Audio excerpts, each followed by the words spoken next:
sur le plan de la gouvernance, on constate une nette amélioration. Le gouvernement actuel, en tout cas les autorités actuelles, disent ce qu'ils font. Disent ce qu'ils font. C'est extrêmement important. Le gouvernement actuel, les autorités actuelles ont pris des décisions qu'on a tenté de faire croire impopulaires, mais qui s'imposaient. La question des taxes, vous avez vu, le scandale, il y avait tout un tollé sur la question de l'énergie. Il y a aujourd'hui une amélioration extraordinaire. Et ça va l'amélioration va en augmentant. Et donc, c'est clair qu'il n'y a pas de comparaison possible. La lutte contre la corruption, c'est une réalité. Vous l'avez vous-même constaté. Autrefois, des gens considérés comme intouchables sont allés répondre à la justice.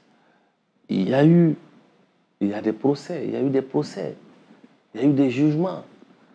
Les dossiers ont été gérés à la justice. La justice a assumé son rôle aujourd'hui. La justice a assumé son rôle, qui est de protéger les deniers publics.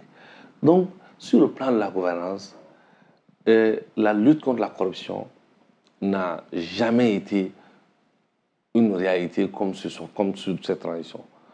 Souvenez-vous, 2014 a été décrétée ici, année de lutte contre la corruption.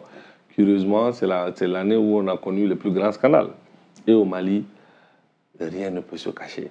Souvenez-vous, rien ne peut se cacher. Sans ressources extérieures, sans aide budgétaire, l'État arrive à faire des choses extraordinaires. Le nombre de magistrats de 400 passera à 816, à plus de 816. C'est extraordinaire pour la bonne distribution de la justice. Pendant qu'on n'a pas d'aide budgétaire, mais l'État continue à assumer ses fonctions régaliennes, à assumer les charges incompréhensibles. Donc, vraiment, il faut que les gens comprennent que le processus de changement n'est pas compatible avec l'impatience.